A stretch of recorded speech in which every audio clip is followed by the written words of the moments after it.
இனிய வணக்கம். Style logic YouTube channel. Question answers. சரி, நான் கவர்மெண்ட் ஒர்க்கு செய்ய ஆரம்பித்து 8.5 வருஷம் பக்கமாக ஆயிடுச்சு. இந்த 8.5 வருஷத்தில் எனக்கு ப்ராஃபிட்டாக கிடைச்சது என்னமோ வெறும் 50 ரூபா தான். அதுவும் நான் சென்னைக்கு போகும்போது அங்கே ஆக்ட்ரஸ் நயன்தாரா அவங்க மீட் பண்ணலான்னு போனேன். அங்கே மீட் பண்ண முடியல. சரி அப்படின்னு சொல்லிட்டு பஸ் ஸ்டாண்டில் வந்துட்டு ரொம்ப நேரம் வெயிட் பண்ணிகிட்டு இருந்தேன். சரி, அதுக்கப்புறம் பஸ் ஏறி போனேன். அப்போது ஒரு கண்டக்டர் என்னை பார்த்துட்டு நான் கொடுத்த 50 ரூபா திரும்ப எனக்கே கொடுத்துட்டாரு. அந்த 50 ரூபா தான் எனக்கு இத்தனை வருஷம் 8.5 வருஷத்தில் எனக்கு கிடைச்ச ப்ராஃபிட்டு. அதுவே நான் ஃபஸ்ட்டு சென்னைக்கு போன ஒரு 2-3 நாளில் இன்னொரு கண்ட்ராக்டர் என்கிட்ட வேணுமே டிக்கெட் வாங்காமல் எனக்கு 200 ஃபைனை போட்டா. அப்படி இதில் என்ன சொல்கிறேன்னா, கவர்மெண்ட் ஒர்க்கு செய்கிறதுக்கு நான் ரெடி. ஆனால் எனக்கு சேல்ரி அப்படின்னு சொல்லிட்டு யாரும் எதுவும் கொடுக்கறதில்ல. அதனால தான் சரி, என்னோடய தேவைகளையும் நான் பூர்த்தி பண்ணிக்கணும். என்னை சார்ந்து நிறைய பேர் இருக்காங்க. அதனால தான் நான் என்னோடய ஆஃபீஸ் ஒர்க்கை வந்து USA, ரஷ்யா, ப்ரைவேட் கம்பெனியில் செய்ய ஆரம்பிக்கிறேன். ஓகேவா? சரி, இப்போது ஒரு கொஸ்டின் கேட்டிருக்காங்க, இ-பாஸ் சுற்றுலாத்தலங்களுக்கு வழங்கலாமா வழங்கக்கூடாதா அப்படின்னு. இதுக்கு என்ன பதில் அப்படின்னா, இந்த இ-பாஸ் அப்படின்றது கொரோனா டைமாக அப்படின்னுச்சுன்னா ஓகே. ஆனால் இப்போது இந்த மாதிரி டைமில் வந்துட்டு அது வந்து சரி கிடையாது. ஓகேவா? ஏன்னா தமிழ்நாட்டில் இருக்கக்கூடிய கொடைக்கானல் மாவட்டங்களுக்கு போகிறதுக்கு எதுக்கு இ-பாஸ்லாம் தேவையில்லை. இப்போ அதுக்கு நீங்கள் என்ன பண்ணணும் அப்படின்னா, ஒரு வக்கீலை பிடிச்சி மேல்முறையீடு பண்ணிங்கன்னா அவர் வாதிடுவார். அப்புறம் ஜட்ஜுக்கிட்ட நான் சொல்கிறேன், அந்த இ-பாஸ் முறை கேன்சல் பண்ணிடலாம். ஓகேவா? ஏன்னா அது சரி கிடையாது. ஓகேவா? ஏன்னா இந்த மே மாதம் ஜூன் மாதம் சம்பாதிக்கிற காசு தான் அங்கே இருக்கிற சுற்றுலாத்தலங்களுக்கு மக்களுக்கும் வாழ்வாதாரமே. ஓகேவா? சரி, இதில் ஒரு அரசியலமைப்பு எப்படி செயல்படுது அப்படின்னா, அரசியலமைப்புனா இல்லை, கட்சி நிர்வாகம் எப்படி செயல்படுது அப்படின்னா, சரி அவங்களுக்கு இ-பாஸ் இருந்துச்சுன்னா அவங்களுக்கு ஏதோ கொஞ்சம் ப்ராஃபிட் கிடைக்கும்னு அவங்க பார்க்குறாங்க. அது ரொம்ப தவறு. இதுக்கு பதில் என்ன பண்ணலான்னா, இப்போது ஒரு கட்சியாக இருக்குன்னா ஒரு 40 கடையை போடலாம். கொடைக்கானல்லையோ ஊட்டிலையோ சுற்றுலா பயணிகள் வந்தாங்கன்னா இந்த மாதிரி ஏதோ ஷாப் போடலாம். ஆனால் இந்த இ-பாஸ் முறைன்றது ரொம்ப தவறான ஒரு விஷயம். ஓகேவா? அப்படியே ஒரு வேளை இ-பாஸ் முறை கட்டாயப்படுத்தினா அது 1 வருஷத்துக்கு முன்னாடியே செஞ்சுருக்கணும்.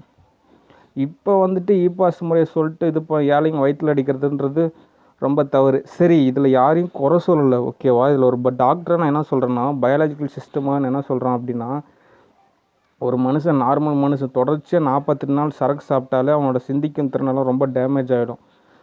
ஸ்டாலின் அவர்கள்லாம் பல வருஷமாக சரக்கு சாப்பிட்றாரு. ஏன்னா அப்படின்னா அவரோட சூழ்நிலை அந்த மாதிரி, அவர் இருக்கக்கூடிய நிலைமை அப்படி.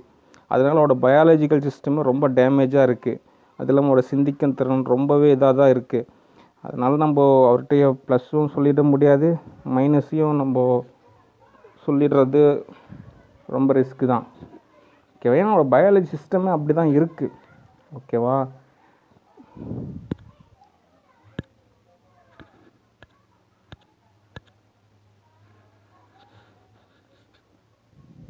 சரி, அடுத்த கொஸ்டின் என்னன்னா, டிஎம்கேலேருந்து ஒருத்தர் கேட்டிருக்காங்க,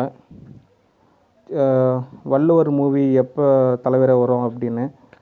அதுக்காக நான் என்ன பதில் சொல்கிறேன் அப்படின்னா, நான் சென்னைக்கு போனதே வள்ளுவர் படம் எடுக்கலாம் அப்படின்னா அதுக்கு வந்து A to Z எல்லாமே ரெடி பண்ணிட்டேன். ஆனால் ஸ்டாலின் அவர் வந்துட்டு, நான் போனேன் அவர்கிட்ட இந்த மாதிரி பட்ஜெட்டுக்கு பணம் கொடுங்க நான் படம் எடுத்துட்றேன் அப்படின்னா, அவர் வந்துட்டு நீங்கள் செக்யூரிட்டியாக வேலையை பாருங்கள் அப்படின்னு தான் சொன்னாரே தவிர, நீங்கள் வந்து அசிஸ்டண்ட்டாக சீஃப் மினிஸ்டரை வந்து வேலை பாருங்கள் அப்படின்னு ஒரு சொல்ல, சும்மா சிக்னல் மட்டும் கொடுப்பா அப்படி இமேஜ் மாதிரி வந்து பதவி ஜாயின் பண்ணிக்கோ அப்படின்னு. ஆனால் அங்கே போனாலே அவர் புத்தி மாறிடும். அவருக்கு சினிமா மேலே அந்த மாதிரி உடன்பாடெலாம் எதுவும் இல்லை. அப்படி இருந்திருந்தால் இந்நேரத்துக்கு படம் கிட்டத்தட்ட முக்கால்வாசி முடிஞ்சிருக்கும். சரி, okay. Next question.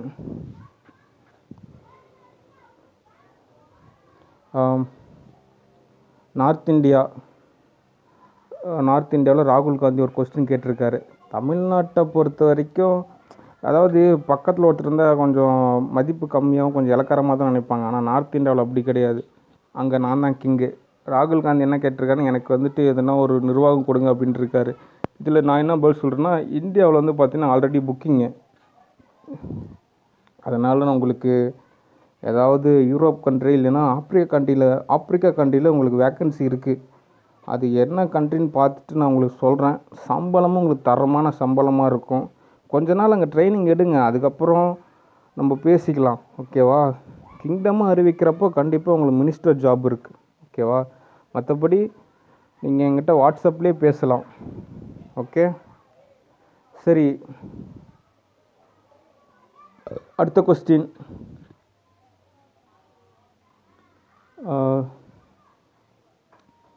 Krishna studio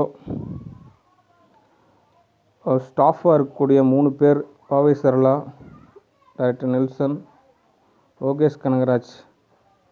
நான் சென்னைக்கு வரேன், எனக்கு ஒரு வீடு வேணும் ஸ்டே பண்ணுறதுக்கு. என்ன பண்ண போகிறீங்க? ஒரு கார் ஒன்று வேணும். என்னோடய தேவைகளை நீங்கள் பூர்த்தி பண்ணிட்டீங்கன்னு நான் உங்களை எதிர்பார்க்க மாட்டேன். உங்களுக்கு மாதமான சம்பளம் மட்டும் கரெக்டாக கொடுத்துருவேன். ஓகேவா?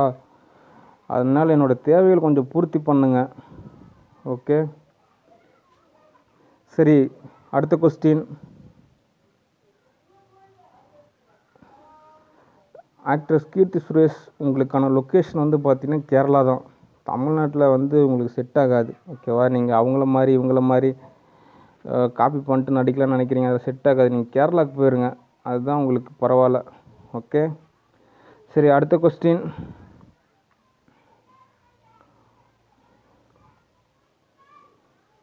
ஆப்பிள். ஓகேவா? டிஎஸ்ஜிஎஸ் ப்ரைவேட் லிமிடெட், நமக்கெல்லாம் ஒரு நல்ல ஃபியூச்சர் இருக்குது. ஆப்பிள் வந்து ஓகே சொல்லிட்டாங்க. ஓகேவா? ஆப்பிள் வந்துட்டு வீடு, கம்பெனி, காரு எல்லாமே ரெடி பண்ணி தரோன்னு சொல்லிட்டாங்க. இப்போதைக்கு என்னென்னா கொஞ்சம் கம்பெனி ரன் பண்ணுறதுக்கு கொஞ்சம் பணத்தை மட்டும் ரெடி பண்ணணும். அதனால் நம்ம எல்லோரும் கொஞ்சம் ஒற்றுமையாக வந்து ஒரு ஆஃபீஸ் அமைச்சு நம்ம வேலை செஞ்சோம்னா நமக்கு நிறைய வாய்ப்புகள் இருக்குது. ஒரு இதில் சொல்லப்போனால் கேம் டெவலப்பரில், கேமிங்கில் நமக்கு ஒரு நல்ல ஸ்கோப் இருக்குது, நல்ல ஃப்யூச்சர் இருக்குது. இது நீங்கள் எந்த அளவுக்கு உணர்றீங்களோ தெரில. அடுத்த 100 வருஷம் இல்லை, அடுத்த 1000 வருஷத்துக்கு கூட நமக்கு அதுக்கு வேலை வாய்ப்பு இருக்குது, நமக்கு ஃப்யூச்சர் இருக்குது. நம்ம எடுக்கக்கூடிய சினிமாக்கெல்லாம் இன்னொரு அதிகபட்சம் ஒரு 400 வருஷத்துக்கு மேலே யாரும் பார்க்க போக மாட்டாங்க. ஏன்னா அதுக்கப்புறம் இன்னும் நிறைய டெக்னாலஜி வந்துடும். ஆனால் கேம் அப்படி கிடையாது. அதுலேருந்து வேரியேஷன் வந்துக்கிட்டே இருக்கும். அதனால் ஒரு நல்ல ஸ்கோப் இருக்குது. யாராவது டெபாசிட் பணம் கொடுத்து நமக்கு ஆஃபீஸ் அமைச்சு நம்ம ஒரு டீமாக செயல்பட்டோம்னா நிறையா சம்பாதிக்கலாம். ஓகேவா? யூஎஸ்ஏல அப்ரோட் கொடுத்துட்டாங்க. ஆப்பிள்லேருந்து, மைக்ரோசாஃப்ட்லேருந்து, சோனிலேருந்து எவ்வளவோ வேக்கன்சி இருக்குது. நான் என்னால் என்ன ஸ்டெப் எடுக்க முடியுமோ அதை நான் செஞ்சுட்டேன். நீங்கள் எதனா ஒரு ஸ்டாஃபாக இருந்து எதனா ஒர்க் பண்ணிங்கன்னா உங்களுக்கு நல்ல ஃப்யூச்சர் இருக்குது, உங்களுக்கு நல்ல எதிர்காலம் இருக்குது, நல்ல சம்பளம் இருக்குது. எதனாவது ஒன்று செயல்படுங்க. ஓகேவா? நீங்கள் இப்போ கஷ்டப்படுறதெல்லாம் ஒரு கஷ்டமே இல்லை. கொஞ்சம் நம்ம கேம் கம்பெனி டெவலப் பண்ணிட்டோம்னா அதுக்கப்புறம் நமக்கு சொர்க்கம்தான். Okay, see you next video. Bye.